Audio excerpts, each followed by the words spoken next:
हाँ जी। बाबा बाबा जो गृहस्थी एक बार परिचय लेके दोबारा नहीं आते 7 दिन के लिए, तो उन लोग को कैसे बुलाया जाए? दोबारा परिचय दो। दुनियावी धंधा धोरी में जाकर के भूल जाते हैं। उतने नजदीकी नहीं है जितने नजदीकी आप हैं। जो हमारे कुल का होगा थोड़ा सुनेगा तो चटक पड़ेगा, हमारे कुल का नहीं होगा 7 दिन भी सुनता रहेगा फिर बैठ जाएगा। धन का लेन देन दूसरे से नहीं करना है, तो धन का लेन देन। शादी करते हैं? शादी करते हैं कि नहीं? तो तन का लेन देन नहीं होता है। तन से सुख भोगते हैं कि नहीं भोगते हैं? हैं? हाँ। बच्चे तन होते हैं या नहीं होते हैं? बच्चे माँ बाप का अपना तन होते हैं या नहीं होते हैं? बच्चे की शादी करा दी तो तन कोई दूसरे को दिया या नहीं दिया? बच्चा ईश्वरीय सेवा में लगा दिया तो बच्चे की तन की ताकत ईश्वरीय सेवा में गई या नहीं गई? हाँ जी। भगवान राज करेगा खालसा, इसका थोड़ा क्लियर बताएंगे? कौन से धर्म की बात है? और धर्मों की बात क्यों नहीं है? वही एक सनातन धर्म का आसपास सिखाना। एक सनातन धर्म का एक ही सहयोगी है जो कलयुग के मध्य में आता है। क्या? जो तामसी कलयुग है उस तामसी कलयुग के मध्य युग में, मध्य में सिख धर्म की स्थापना होती है। सिख धर्म वाले ही ये गायन करते हैं, राज करेगा खालसा। सिख धर्म वाले ही क्यों गायन करते हैं?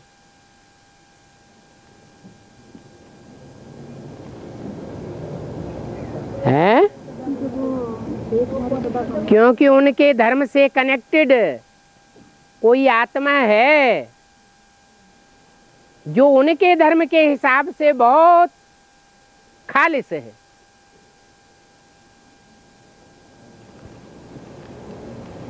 जिसने संगम युग में बाप को बहुत सहयोग दिया है।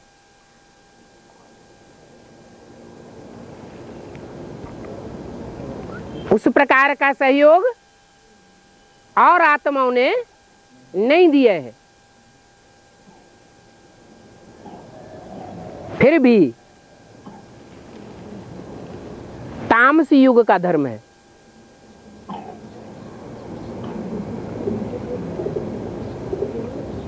वो आत्मा भी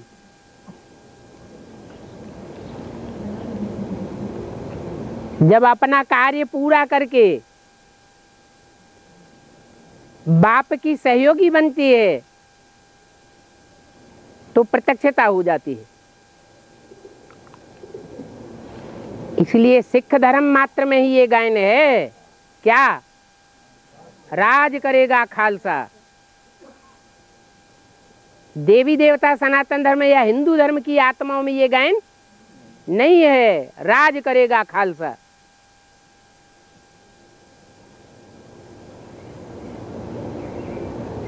देवी देवता सनातन धर्म में किसका राज्य गाया हुआ है? लक्ष्मी नारायण का राज्य गाया हुआ है, राम का राज्य गाया हुआ है।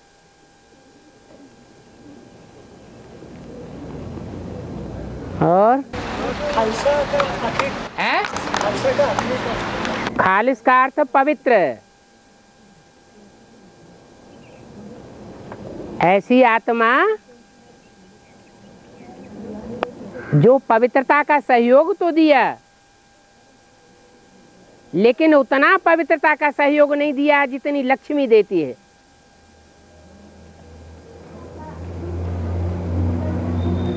लक्ष्मी का लक्ष्य और जगदम्बा के लक्ष्य में फर्क पड़ जाता है। जगदम्बा महाकाली बनती है, लेफ्ट हैंड का सहयोग देती है, और लक्ष्मी राइट हैंड का सहयोग देती है। तो कौन सा सहयोग अच्छा है? राइट हैंड का राइटियस कर्म करके जो सहयोग दिया है वो भारतवर्ष में लक्ष्मी नारायण के रूप में गाया जाता है।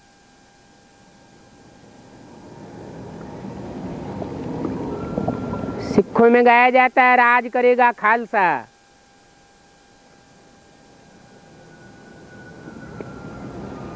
आज की दुनिया में भी जो स्वतंत्रता मिली,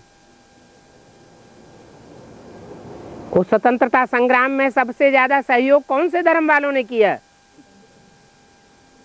सिख धर्म वालों ने किया। ज्यादा बलिदान कौन से धर्म वालों ने दिए? हिंदुओं ने इतने बलिदान नहीं दिए, सिखों ने बलिदान दिए।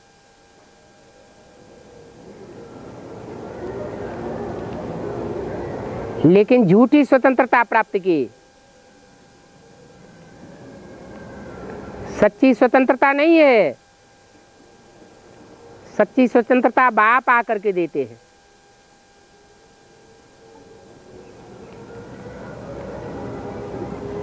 राज करेगा खालसा, ये किस समय का गायन है?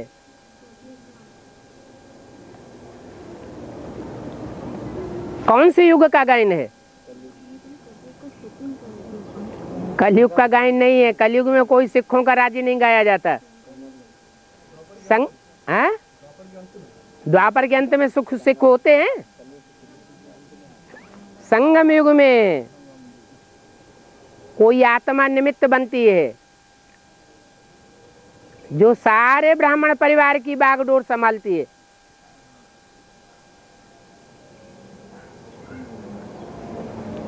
दीदी दादी दादाओं ने वो राज्य नहीं भोगा होगा, वो शूटिंग नहीं की होगी जो अब होने वाली है। एडवांस पार्टी की उस खालसा नाम की आत्मा के द्वारा।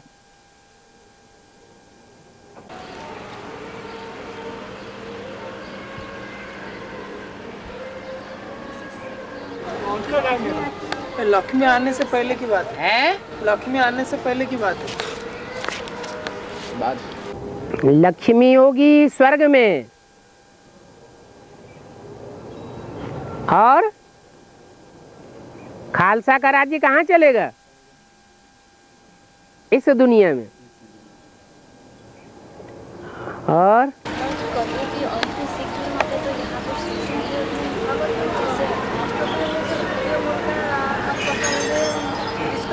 जोर से बोलिए। अष्टधर्म में जो थर्ड मन का है, जो थर्ड मन का है, तीसरा मन का हाँ थर्ड है। मन का इस्लाम धर्म का छिलका चढ़ा हुआ है, वो धर्मराज का पाठ हो जाएगा।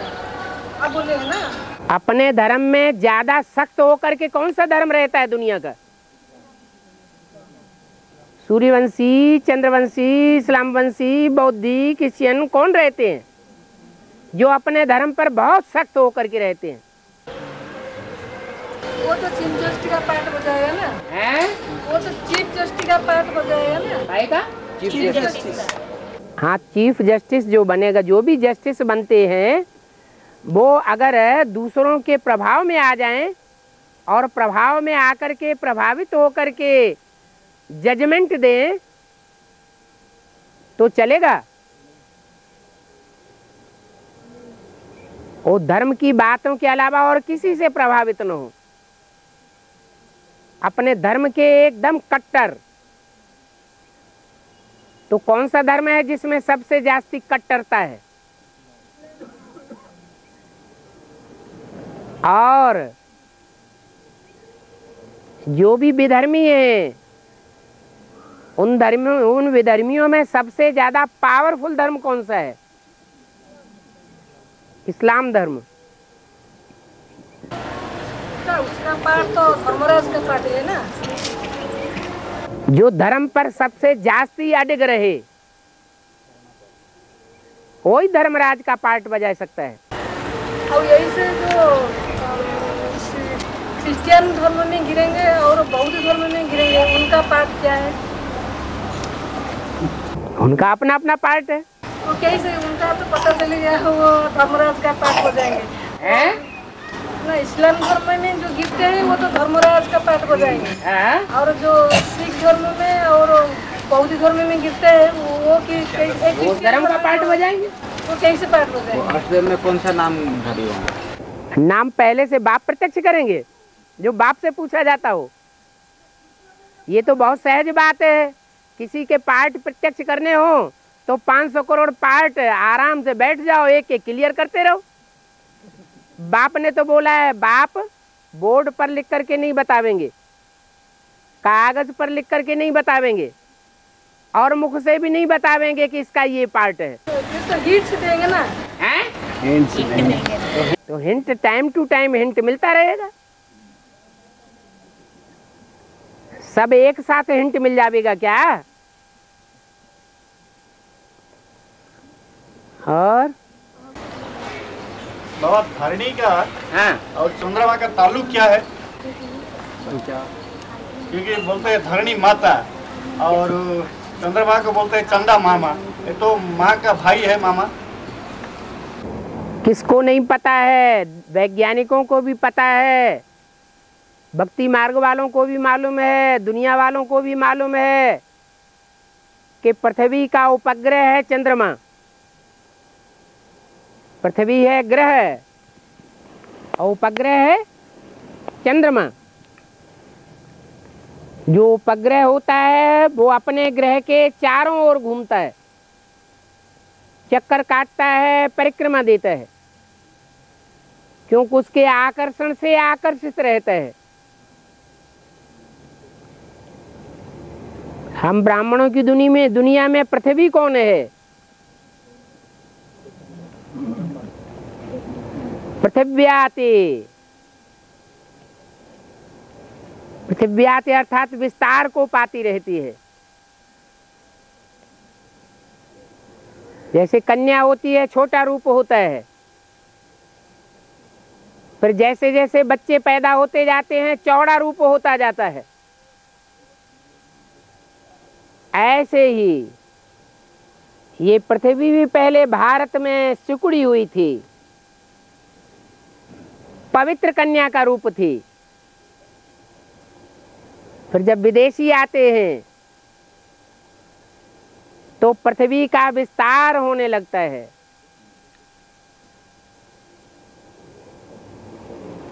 एक एक धर्मखंड सागर से ऊपर आने लगते हैं।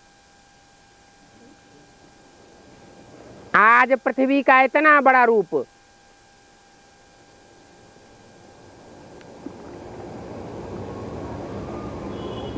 कहाँ सृष्टि के आदि में 4.5 लाख 9 लाख थे, और आज पृथ्वी की आबादी 500, 600, 700 करोड़। तो कितना विस्तार हो जाता है बच्चों का। वो सब बच्चे पृथ्वी माता का आधार लेते हैं, माता की गोद में पलते हैं। उस पृथ्वी का विस्तार कब समाप्त होता है?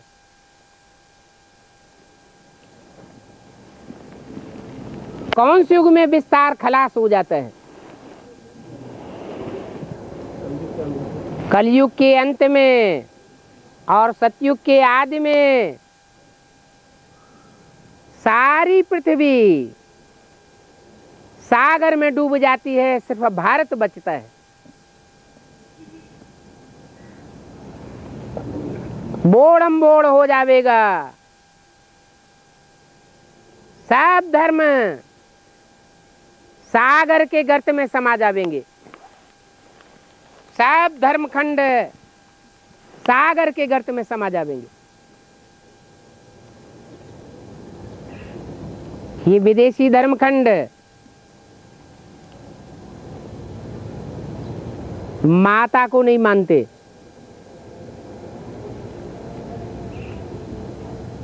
क्या कहा? मानते हैं? नहीं मानते। माता को माता नहीं मानेंगे तो जानवर हैं या देवता हैं? भारतवासी माता को मानते हैं, पृथ्वी माता।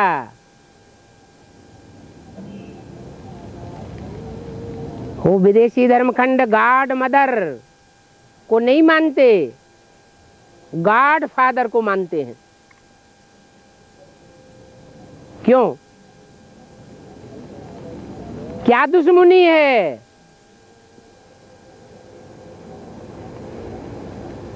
हैं? अरे माता ने सबको पालना दी है, उस माता की गोद में सब पले हैं।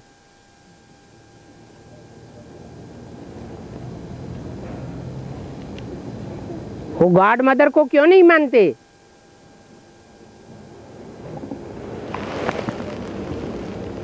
यहाँ का नाजायज फायदा। क्योंकि वो प्रकृति माता का, प्रकृति का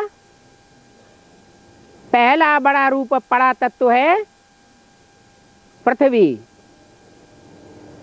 जैसे 5 विकारों में सबसे बड़ा विकार है काम विकार, ऐसे ही प्रकृति के 5 तत्वों में सबसे महत्व वाला तत्व है पृथ्वी।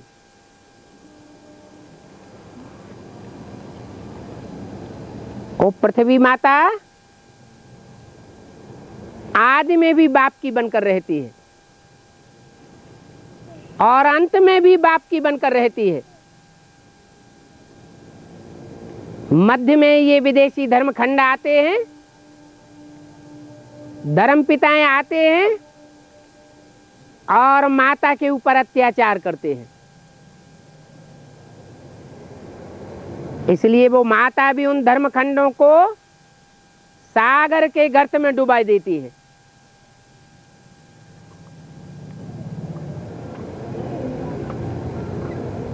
एक हिस्सा ऐसा है पृथ्वी का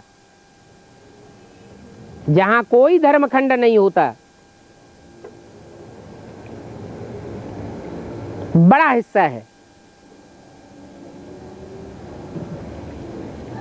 विशेष सागर कहा जाता है। वो कौन सा है? प्रशांत महासागर। 5 पांडवों में कौन सा पांडव था जो सदा शांत स्टेज में रहता था? युधिष्ठिर, जो धर्म का राजा कहा जाता था।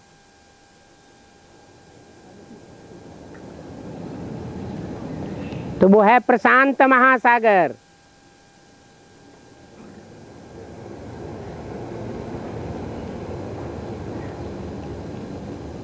जब इस सारी सृष्टि पर महाप्रलय मंडराती है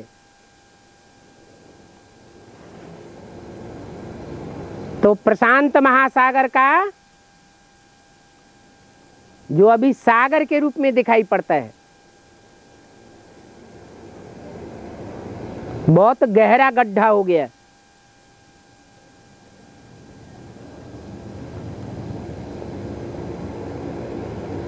वो प्रशांत महासागर कलयुग के अंत में जब महाविनाश होता है तो चंद्रमा के हिस्से के टूटने से प्रशांत महासागर बनता है।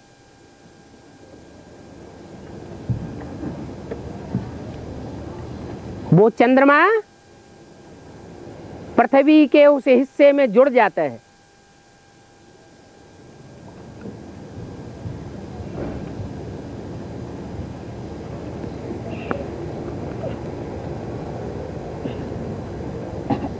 उपग्रह नहीं रहता,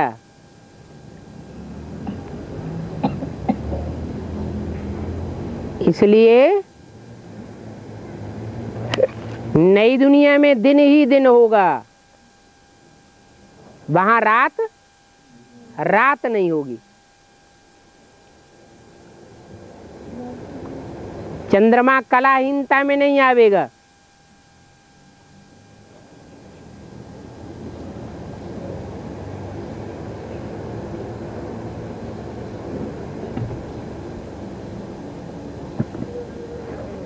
ये जगदम्बा सारे जगत को अपनी गोद में लेती है। असुर भी इसकी गोद में पलते हैं। वो असुर नाजायज फायदा उठाते हैं।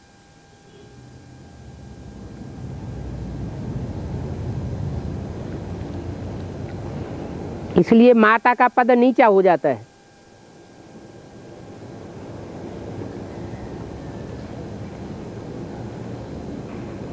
एक है भारत माता और एक है जगत माता। आज भी दुनिया में टाइटल दिए जाते हैं, मिस वर्ल्ड, मिस इंडिया, पारितोषिक दिए जाते हैं। बाबा ने इनका नाम क्या दिया है मुरली में?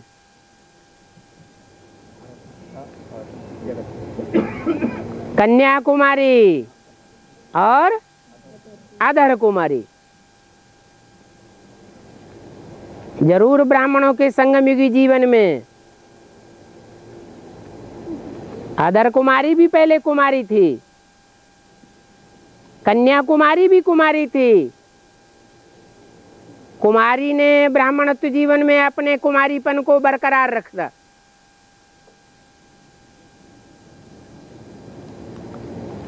और अर्धकुमारी बच्चों के प्रभाव में आ गई,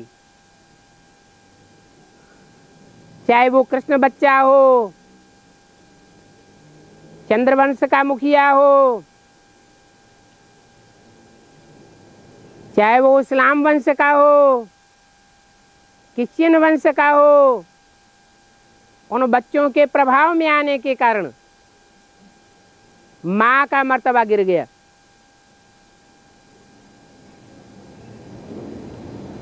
भक्ति मार्ग में 2500 साल ये परंपरा चलती रही कि माता को वर्षा नहीं मिलता, वर्षा बच्चों को मिलता। अभी बाप की प्रत्यक्षता जब से हुई है, प्रत्यक्षता वर्ष मनाया गया है,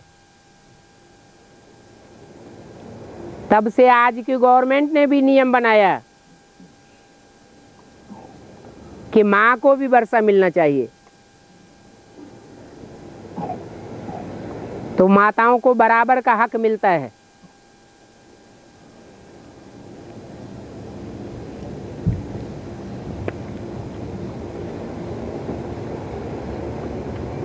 बाप ने हमको लक्ष्य दिया हुआ है, नर से नारायण बनना और नारी से लक्ष्मी बनना।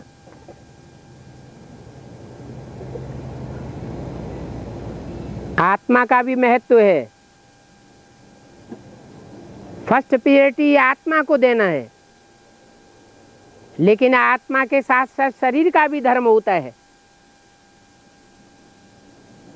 शारीरिक धर्म का भी निर्वहन करना जरूरी है। दोनों की तोड़ निभानी है। नारी चोला लेकर के नारी चोले का भी धर्म निर्वहन करना है।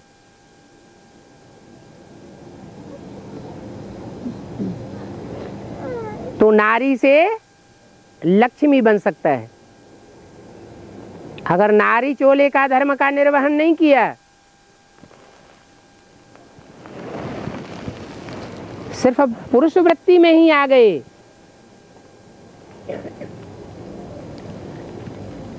तो बाप से राजाई का वर्षा तो मिलता है, लेकिन उच्च कोटि की राजाई का वर्षा नहीं मिल सकता, क्योंकि और अवरोधों से प्रभावित होने की शूटिंग हो जाती है।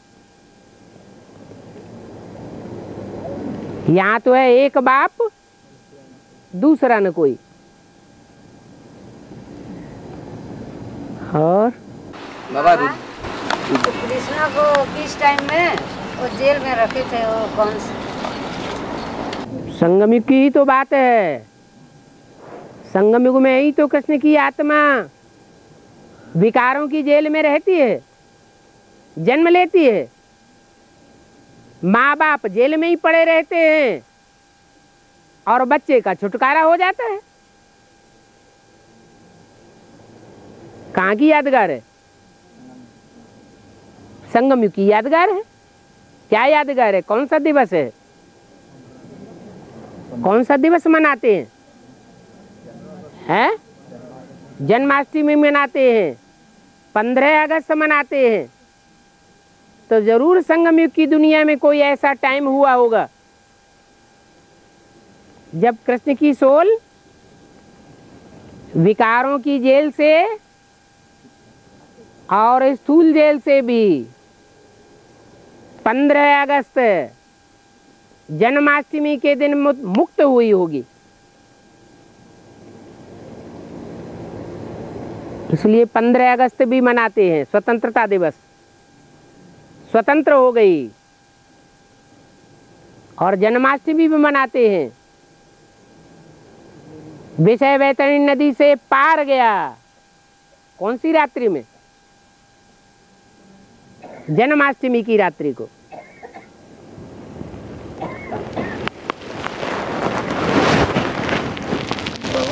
है मैं 2 महीना मतलब कारणे अकारणे बाबा से दूर हो जाते हैं, बाबा कारणे अकारणे बाबा से दूर हो जाते हैं, तो उनको दोबारा भर्ती करने के लिए बोला गया है। जी।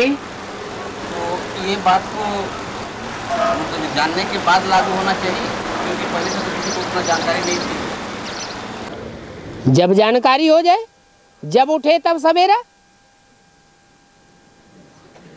सवेरे को जब ही आंख खुले तभी सवेरा। 2 महीना मैंने 2 संगठन में अगर 2 महीना नहीं आया,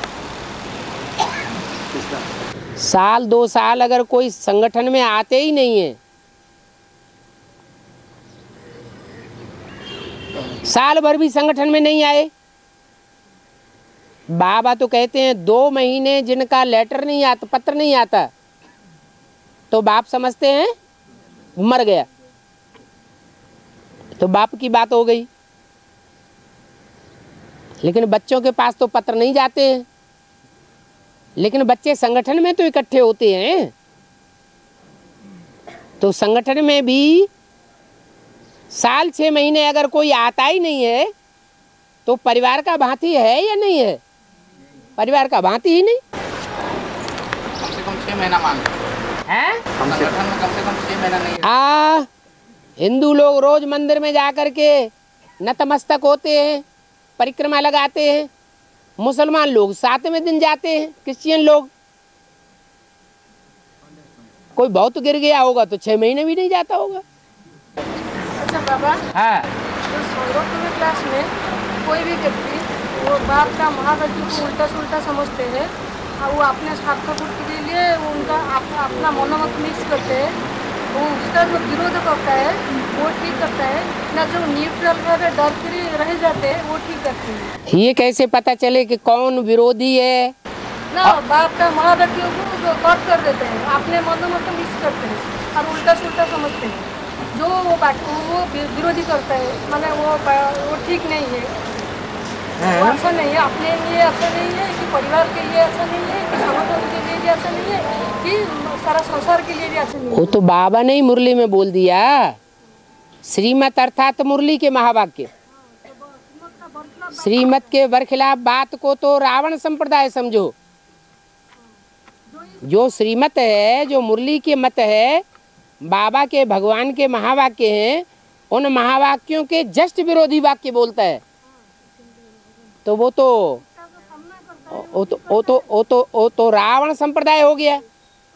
और रावण संप्रदाय का मुकाबला तो जरूर राम संप्रदाय वाले करेंगे। जो राम संप्रदाय वाले नहीं होंगे तो मुकाबला क्यों करेंगे? और जो मुकाबला करता है जो राम संप्रदाय वाले होंगे तो बाणों से मुकाबला करेंगे। मुरली का बाण, मुरली बोला। हाँ हाँ, राम के जो बाण हैं उन बाणों से मुकाबला करेंगे। परंतु उन बाणों से कोई कोई दुखी हो जाते हैं। एक होता है कड़वी दवाई और एक होती है दवाई कड़वी नहीं होती है, मीठी होती है लेकिन देर में फायदा करती है। बाबा अगर वो व्यक्ति अगर उल्टा पुल्टा जो बात करता है उसका दिमाग थोड़ा डिस्टर्ब का होता है तो उस केस में क्या किया जाए? श्रीमत के बरखिलाफ बात करने वाला तो रावण संप्रदाय हुआ, और रावण संप्रदाय हमारी दृष्टि में पागल है या सालिम है? और एक बात बाबा, प्यूरिटी का परिभाषा जो है आप बताए हैं, तो सिर्फ फिजिकल संपर्क में प्यूरिटी खंडित होता है ना, जो व्यक्ति के प्रति ज्यादा लगाव और अटैचमेंट होता है उसमें प्यूरिटी खंडित होता है? उसमें भी प्यूरिटी खंडित होता है कि नहीं? प्योरिटी माने मन बुद्धि का झुकाव नहीं जाए।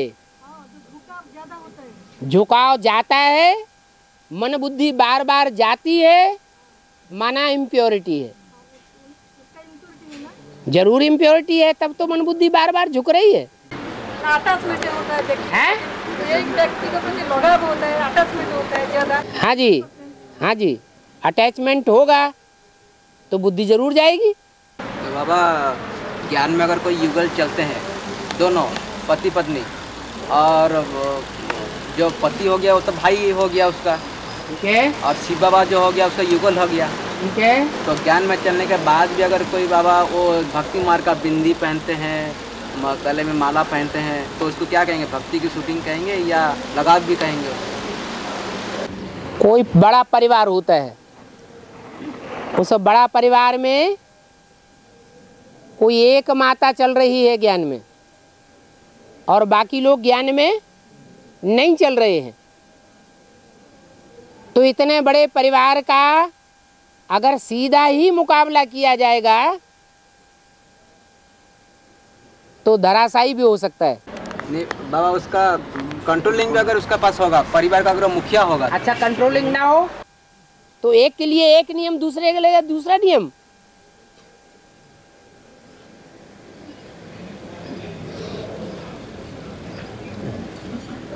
तो तोड़ निभाने की बात है। अगर कोई बिंदी लगाए रहे और बिंदी सिर्फ इस लक्ष्य से लगाए कि डिसर्विस न हो जाए, अंदर से आत्मा को याद करता रहे, अपने को आत्मा देखे, दूसरे को आत्मा देखे, परिवार में भक्ति मार्ग के टंट घंट होते हैं, उन टंट घंटों में शरीक होता रहे लेकिन अंदर से शिव बाबा को याद करता रहे। घर वाले मंदिर में ले जाते हैं, मंदिर में जाए, परिक्रमा लगाए, माथा टेके, अंदर से शिव बाबा को याद करता रहे।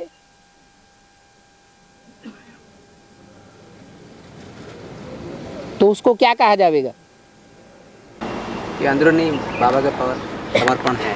ये अंदरूनी बात हो गई। लेकिन जैसे बोला कोई परिवार में मुखिया है, लेकिन मुखिया होते हुए भी जब परिवार के जो छोटे जन हैं उनकी समझ में बात नहीं बैठ रही है या उनको समझाया नहीं सकता है, तो जब तक नहीं समझा सकता है तब तक के लिए तोड़ निभाए या न निभाए, तब तक के लिए तोड़ निभाए। हाँ, कोई ऐसे युगल हैं जो परिवार से अलग हैं,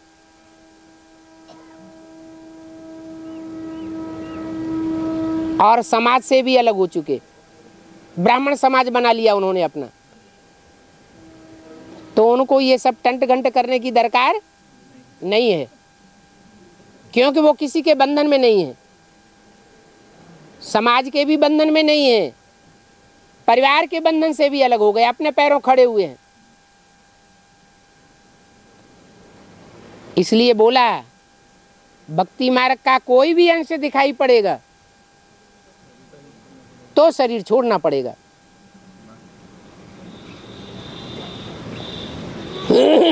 पर वह बाबा को तो शेरनी शक्ति ही प्रत्यक्ष करेंगे हैं? बाबा को तो शेरनी शक्ति प्रत्यक्ष करेंगे। और ये तोड़ निभाने वाली बात तो उनके लिए लागू होती है जो थोड़ा दब कर रहते हैं। एक होता है सन्यासी बनकर के अलग रहना, और एक होता है गृहस्थी बनकर के परिवार के साथ रहना। परिवार के साथ रह करके एक कहावत बन जाती है, जल में रह करके मगरमच्छ से बैर। कब तक चलेगा? है नहीं चलेगा। या तो हंस बगुले इकट्ठे रह न सके, अलग अलग हो जाना पड़े।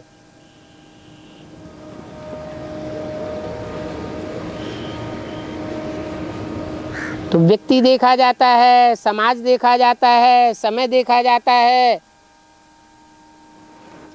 फिर अपनी पावर भी देखी जाती है।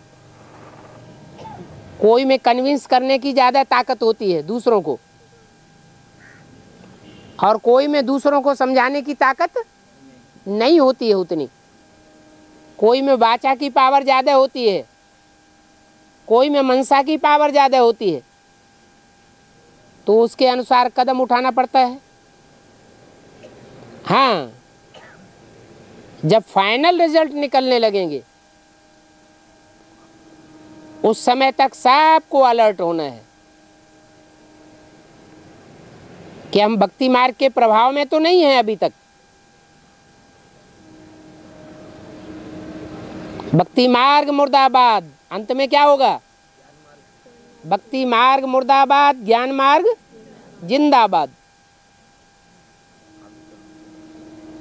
तो ज्ञान मार्ग में जिंदाबाद हम हुए या नहीं हुए? ईश्वरीय पावर से, ये भी देखना है।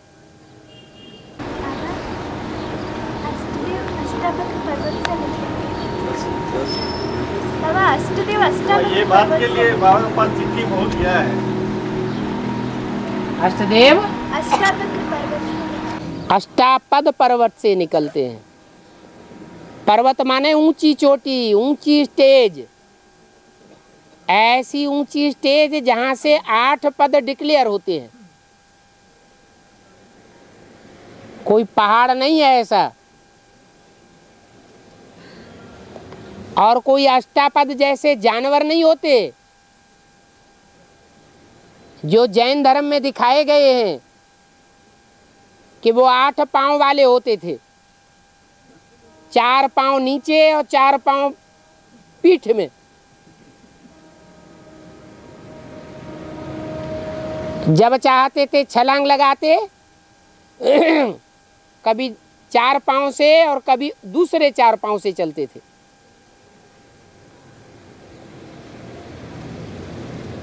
ये आत्मिक स्टेज और देवभान की स्टेज की बात है।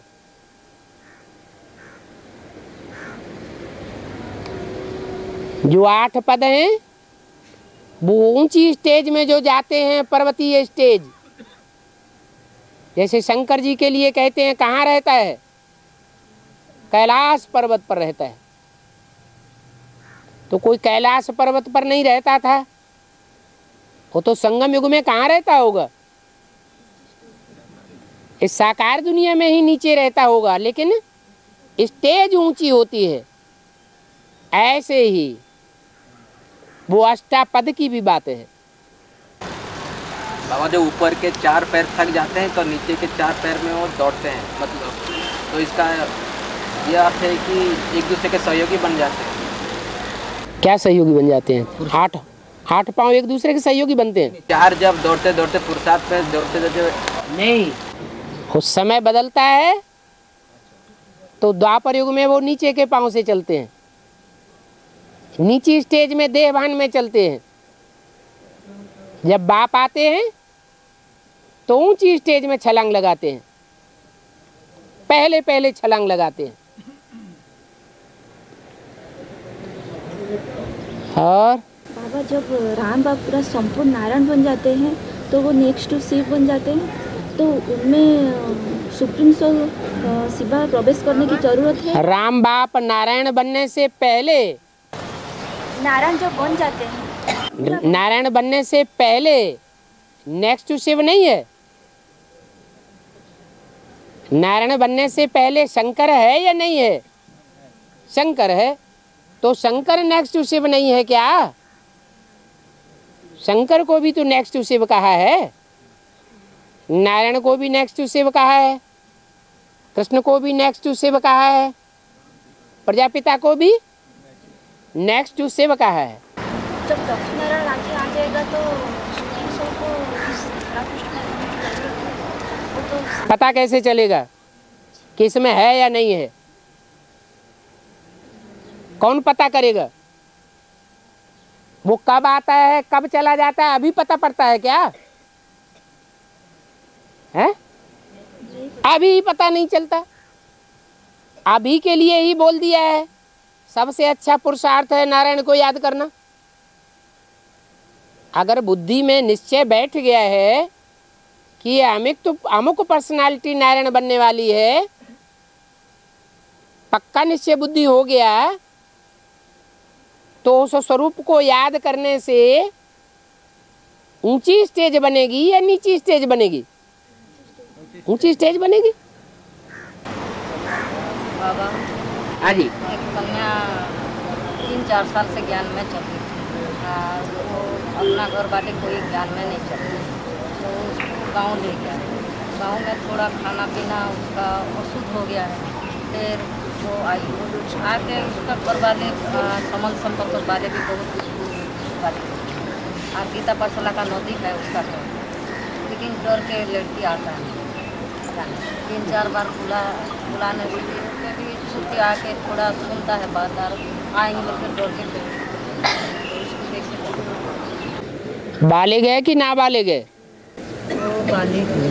जब बालिग है तो उसको क्या चिंता, सर्टिफिकेट उठाए चाहे जहाँ चली जाए। नाबालिग है तो उसको बालिग होने तक रहना ही पड़ेगा। नाबालिग है तब तक युक्ति से चलना पड़े। भी थोड़ा बाहर में वो पार्टी उटी जहाँ बोलने से खाना पीना खा ले, तो अपनी कमजोरी भी बहुत है। हाँ जी। बाबा लक्ष्मी को तो पवित्रता की देवी कहा जाता है, लेकिन वो तो बसंत का माने पाठधारी है। हैं? जो लक्ष्मी को तो पवित्रता की देवी दिखाई गया है, लेकिन लक्ष्मी नारायण के चित्र में नारायण को ज़्यादा अलंकार में दिखाया गया है, लेकिन लक्ष्मी को उतना नहीं दिखाया गया है। तो लक्ष्मी तो पहले, फिर नारायण पवित्रता की देवी है, तो वो बसंत की पाठधारी ना, जो दिव्य गुण की खुशबू माने। हाँ। तो उसका रहस्य क्या है? ज्ञान कौन लेता है पहले? नारायण। फिर ज्ञान से ही तो देवता बनते हैं कि अज्ञान से देवता बन जाते हैं? ज्ञान होगा तो लक्ष्मी बनेगी, ज्ञान नहीं होगा तो लक्ष्मी पद नहीं प्राप्त करेगी। अरे ज्ञान से ही तो अलंकार आएंगे, ज्ञान नहीं है तो अलंकार कहाँ से आएंगे, शक्तियाँ कहाँ से आएंगी, गुण कहाँ से आएंगे? ब्रह्मपुत्र नदी का पाठधारी को, जो ऊंची ऊंची स्टेज में बहता है वो ब्रह्मपुत्र नदी। बड़ी मम्मी तो नहीं है तो कौन पाठधारी होंगे? है बड़ी मम्मी तो नहीं है ब्रह्मपुत्र नदी, वो सदैव ऊंची स्टेज में बहती है क्या? हाँ जी। तो बाबा जो पार्टी में जो लक्ष्मी का जो बीज रूप है औषधि में,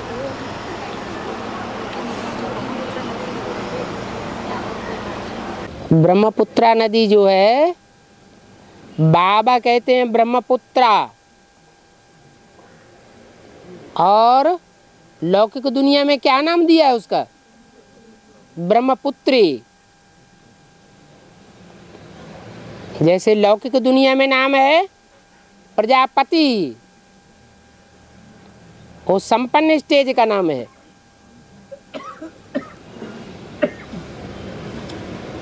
और बाबा की भाषा में प्रजापिता कहा जाता है। तो बाबा ने जो वाणी चलाई है वो संपन्न स्टेज के लिए, संपन्न स्टेज में वाणी चलाई है या अधूरी स्टेज में वाणी चलाई है? नहीं, जो प्रजापिता शब्द बोला गया है वो प्रजापिता अधूरी स्टेज में होता है तब प्रजापिता है, यह सारे विश्व का पति बन जाता है तब प्रजापिता है? सारे विश्व का जब पति बनता है, रक्षक बनता है, तब प्रजापति कहा। तो अंतिम स्टेज का गायन है शास्त्रों में। ऐसे ही जो ब्रह्मपुत्री नदी नाम है वो अंतिम स्टेज का गायन है।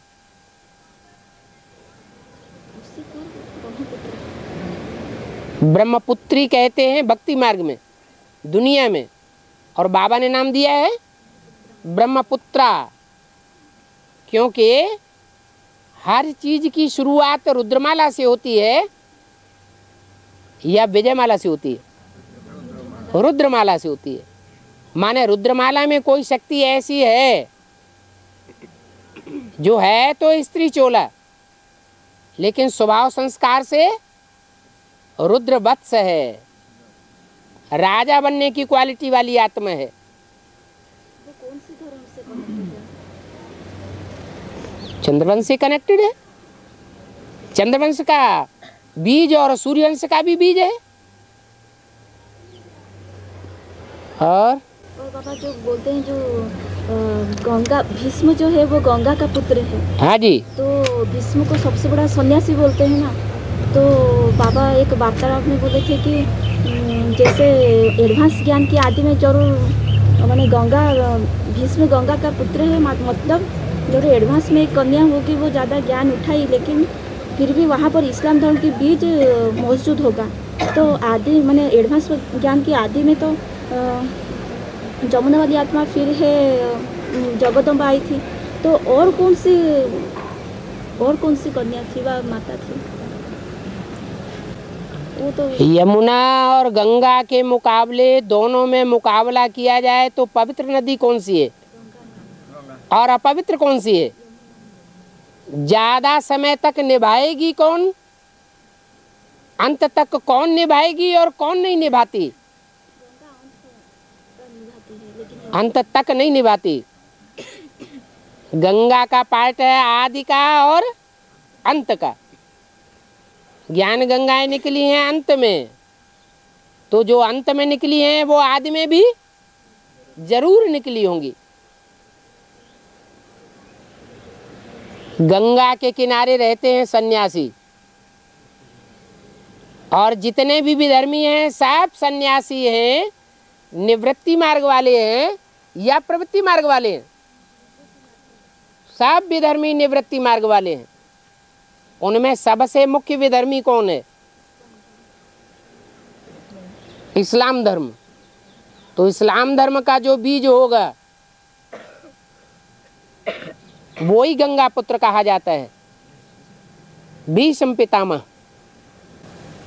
तो बाबा इस एडवांस ज्ञान में जो चंद्रवंशी का जो बीज है वो तो जगदम्बा है। तो इस्लाम धर्म के बाद तो चंद्रवंशी में तो इस्लाम धर्म आती है। तो चंद्रवंश का बीज जगदम्बा है, लेकिन जगदम्बा ठेठ चंद्रवंशी है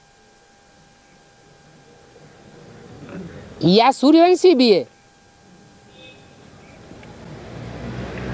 वो सूर्यवंशी है, वो ठेठ चंद्रवंशी है। ठेठ चंद्रवंशी है।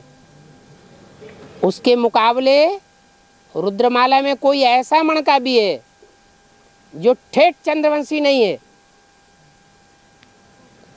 मुख्य रूप में है सूर्यवंशी, फिर चंद्रवंश का भी बीज है। तो वो ही गंगा पार्ट, वो ही एडवांस की आदि में थी। सन्यासियों में मुख्य सन्यासी कौन है?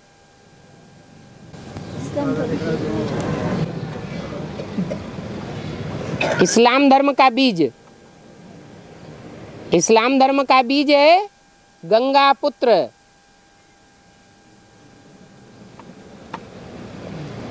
क्या? गंगा का पुत्र है, जो किसका सहयोग देता है? कौरवों का सहयोग देता है। ज्ञान भी सारा समाया हुआ है,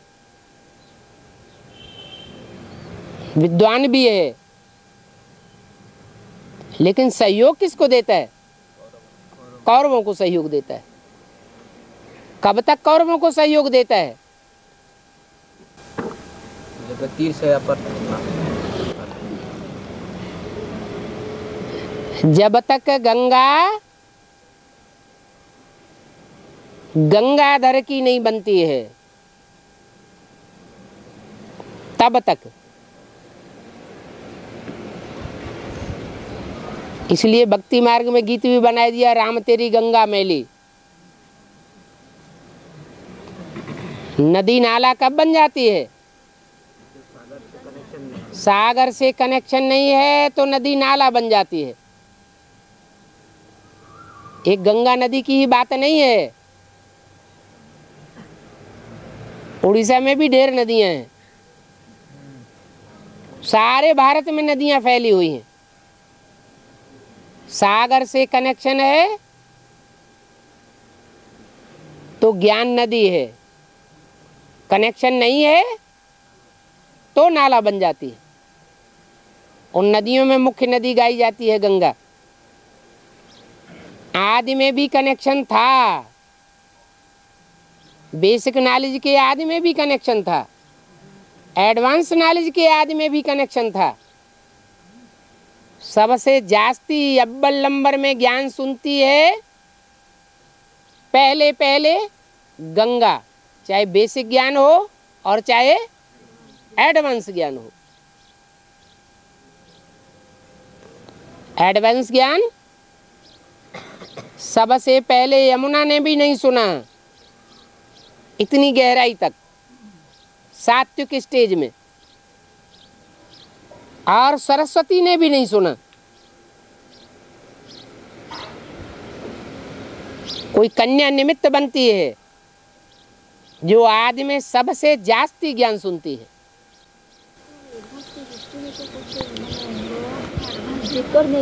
हैं? एडवांस की जो हिस्ट्री है वो बाबा का जीवन कहानी है, उसमें कुछ उनका जो बेसिक सेंटर खुले हैं, उन बेसिक सेंटरों में जो पुराने चित्र हैं उनमें नाम देखे जाएं। कौन कौन से सेंटरों के नाम हैं? कानपुर का नाम है, बेसिक में भी नाम है कानपुर का। और निमित्त बहन का नाम भी क्या था बेसिक में?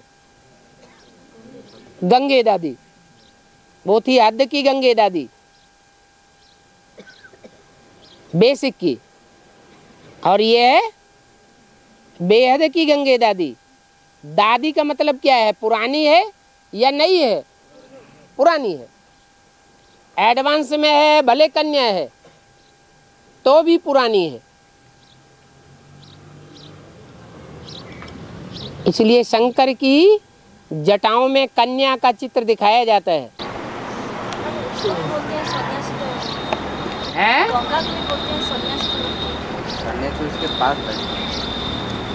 गंगा के किनारे चौकड़ी लगा के बैठते हैं सन्यासी।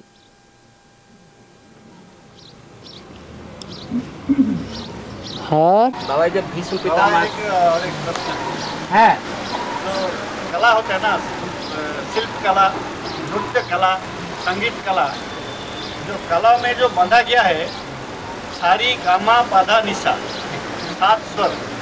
जो 7 स्वर है वो क्या 7 नारायण का गायन है क्या? स्वर माने आवाज।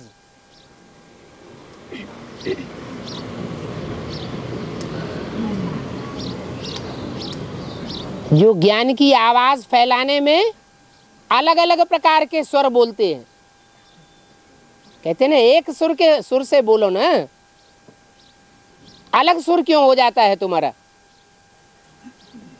जैसे कहते हैं भांड की तरह चिल्लाता है। वाद्य यंत्र अलग बजते रहते हैं और उसकी आवाज अलग बोलती है। तो ऐसे ही ये 7 सुर हैं, ये 7 सुर 7 नारायण जब भगवान की आवाज में मिक्स हो जाते हैं तो असली संगीत बनता है। संपूर्ण गीत, सम मन संपूर्ण, संग मन संग संग, सम मन समान। और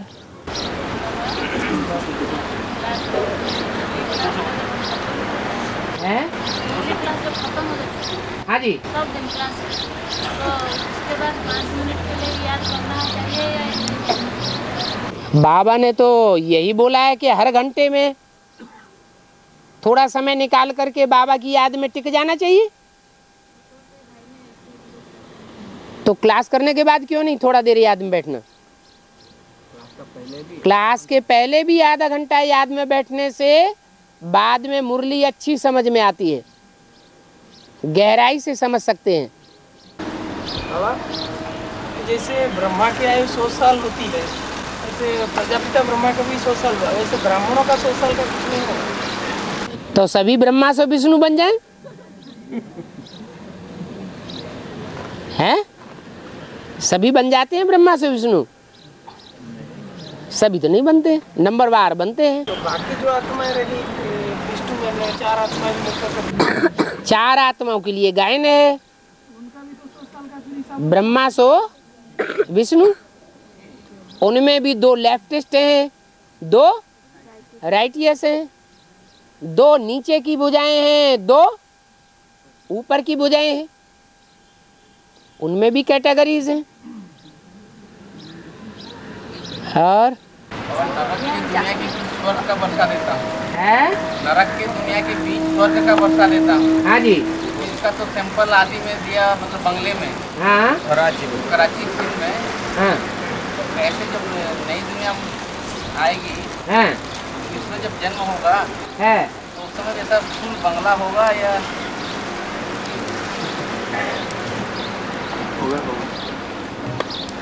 सोने के महल होंगे या चांदी के महल होंगे? प्रकृति भी दासी होना चाहिए। अरे सब कुछ होगा ना, हर चीज का फाउंडेशन होगा। प्रकृति दासी नहीं होगी तो एटम बमों का असर नहीं आ जाएगा, पृथ्वी हिल नहीं जाएगी वहां।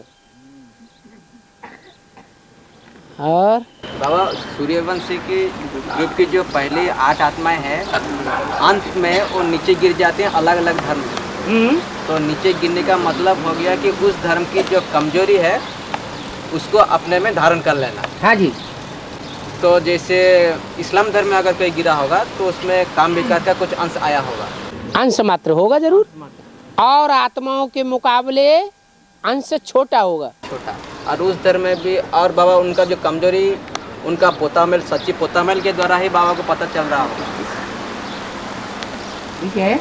और उसी प्रकार बाबा बौद्ध धर्म का जो कमजोरी है वो क्या है? क्या कायरते वाली पवित्रता तो हम जानते हैं, परंतु उस धर्म में गिरने का क्या, जैसे अलग अलग धर्म की कमजोरी कुछ। जो दूसरे धर्मों में कन्वर्ट होते हैं उनमें मुख्य धर्म कौन सा है?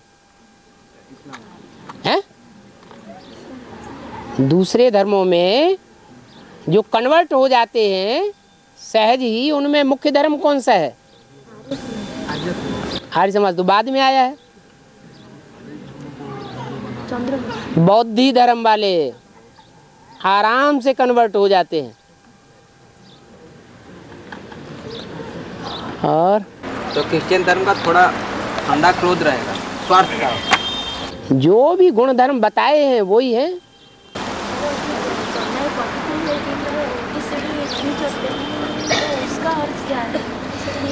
मैंने विकारों में नहीं गिरते बाबा, वो जो रविवार का जो संगठन क्लास तो गीता पाठशाला में होता है ना, हैं?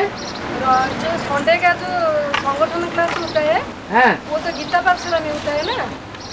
और कोई माता बोले है जो रविवार का संगठन क्लास मेरे घर में करिए ना, उनका घर गीता पाठशाला नहीं है और उनको माँ बच्चा चलते हैं ज्ञान में, वो ठीक होगा ना भूल होगा? वहाँ संगठन एक दिन करने के लिए, एक दिन करने के लिए जो युग सहयोगी नहीं, आज सहयोगी हैं, कल सहयोगी न रहे, कोई बात पे गुस्सा आ जाए तो सहयोगी मैंने ज्ञान में नहीं है, पर सहयोगी है।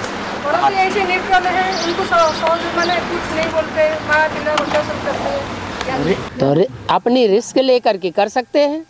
रविवार होगा ना दूसरा दिन भी रिस्क लेके कर सकते हैं। पूरा परिवार ज्ञान में चलता है, वहाँ संगठन करना अच्छा है, कोई रिस्क नहीं है। वातावरण का भी प्रभाव पड़ता है। हाँ, दूसरों के ऊपर अच्छा असर पड़ेगा।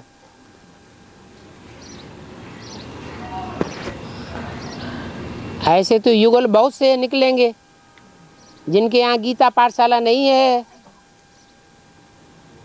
वो युगल एक दूसरे के सहयोगी भी हैं। और आज एक युगल कहता है हमारे यहाँ संगठन करो, कर दूसरा कहेगा, परसों तीसरा कहेगा, उनके परिवार का वातावरण विरोधी होगा। सब घुस जाएंगे किचन में खिचड़ी बनाने के लिए, तो सबको खानी पड़ेगी। नहीं खाएंगे तो परिवार में झमेला कहीं पड़ गया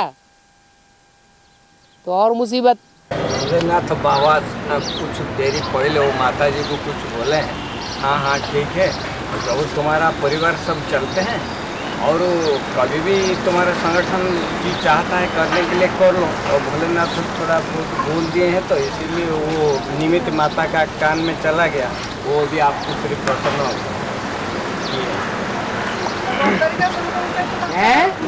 दूसरा दिन में होगा ना, ठीक संडे उनका घर में होगा। संडे में तो चार तरफ से अपना आते हैं ना। जहाँ गीता पाठशालाएं खुली हुई हैं उन घरों में ही संगठन शोभता है। संगठन माना ईश्वरीय याद का प्रोग्राम, मुरली का प्रोग्राम, ज्ञान का लेन देन का प्रोग्राम, सर्विस के समाचारों का प्रोग्राम। तो ये सारा संगठन गीता पाठशालाओं में होना चाहिए, या जहाँ चाहे वहाँ कर देंगे। फिर सभी कहेंगे हमारे यहाँ करो, हमारे यहाँ क्यों नहीं, तब क्या करेंगे? वो बोलेगा हमारा यहाँ करो, वो बोलेगा हमारा यहाँ करो, तो 100 भाई बहन कहेंगे हमारा यहाँ करो, हमारा यहाँ करो। अभी 100 तादाद है, आगे चल के 1000 तादाद हो जाएगी राउरकेला की, और हजारों कहेंगे कि हमारे यहाँ करो, हमारे यहाँ करो, तब क्या करेंगे?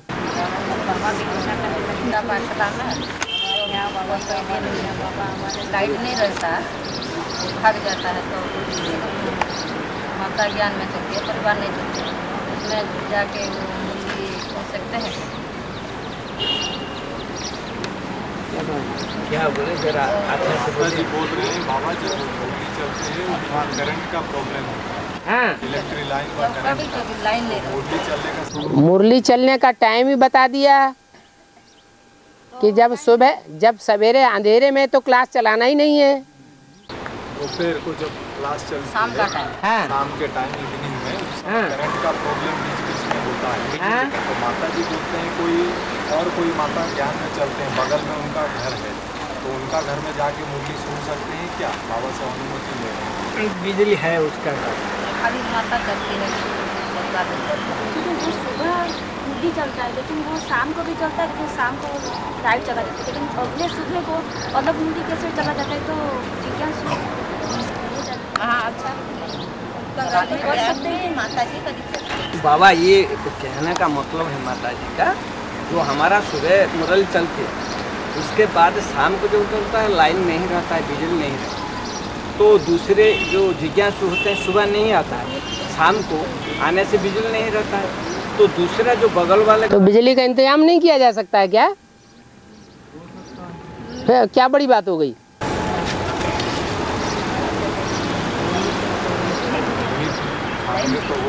है? चाहेंगे तो हो जाएगा। बाबा तो बोला है मुरली, एक मुरली को 3 बार भी सुनना चाहिए, तब सुबह चला है, शाम को वही मुरली नहीं चल पाया, फिर दूसरा रूप सुबह भी चलाने से क्या होगा? दूसरा ढंग में सुनने से अच्छा है। कैसे उसका परिवार नहीं चलता है, बाबा तो बोले हैं। हाँ, किसी का लगाव है तो दूसरे क्या तीसरे चौथे में भी सुनेगा जाके। बाबा ने जो गीता पाठशाला निमित्त बनाई है वहाँ नहीं सुनेगा, दूसरी जगह बुद्धि चली जाएगी। मना थोड़ा ही है, जिसको जहाँ जाना हो जाए। नहीं, वो वहाँ गीता पाठशाला नहीं है, वहाँ माता के। हाँ, एक जगह बाबा ने गीता पाठशाला बना दी, बाबा ने निमित्त बना दिया। अब वहाँ खुदा न खास्ता बिजली चली गई तो बहाना लेके दूसरे घर में जाके बैठ गया। जहाँ टीवी है, सारे साधन मौजूद हैं, पंखा भी है, रोशनी भी है, तो बाबा मना थोड़े ही करेंगे। बाबा का तो काम है, बाबा का तो काम जैसे चला। हाँ जी।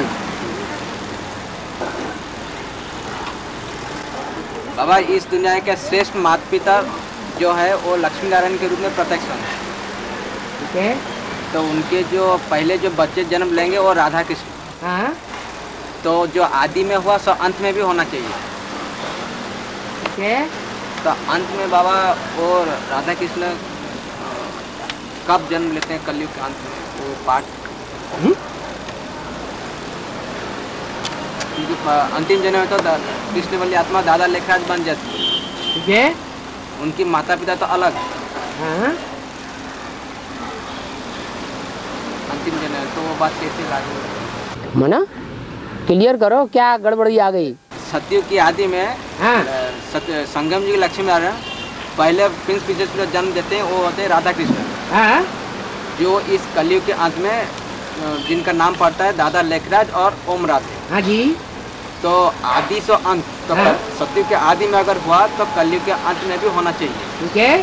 तो कलयुग के अंत में वो राम वाली आत्मा और छोटा मम्मी, हाँ। तो जरूर लौकिंग में भी वो राधा कृष्ण को दादा लेखराज और ओम राधे को जन्म दिए होंगे। ठीक है। तो वो पार्ट कब का है बाबा, वो क्लियर नहीं हो रहा। अरे या सत्य के आधार पर द्वापर होता है और त्रेता के आधार पर कलयुग होता है, इस ये फॉर्मूला लगेगा या डायरेक्ट आदि संत का लगेगा? बाबा, सत्य के आदि में से दादा लेखराज और ओम राधे जैसे फर्स्ट प्रिंस प्रिंसेस बने हैं। फर्स्ट प्रिंस प्रिंसेस बने। हाँ, तो हाँ। उसी तरह कलयुग के अंत में भी उन्हीं माता पिता से यही बच्चे ही जन्म लेने चाहिए आदि से अंत के हिसाब से। आदि तो हुआ सतयुग के आदि में, और कलयुग का और अंत हुआ कलयुग के अंत में, 84वां जन्म। हाँ हाँ। तो उसमें तो दादा तो संगम युग का भी आदि और अंत है या नहीं है? संगम युग में भी आदि में वो लक्ष्मी नारायण थे या नहीं थे यज्ञ में? और वो पैदा होने वाले बच्चे भी थे या नहीं थे? तो ऐसे यहाँ भी आकर के बन जाते हैं वो बच्चे। राधा कृष्ण बच्चे स्थूल में नहीं बनते हैं। वो तो आदि में, अंत में बाबा कैसे वो? अंत में क्या? अंतिम जन्म में। अंतिम जन्म 84वां जन्म। अंतिम जन्म में भागीदार होता है और उसकी पत्नी होती है।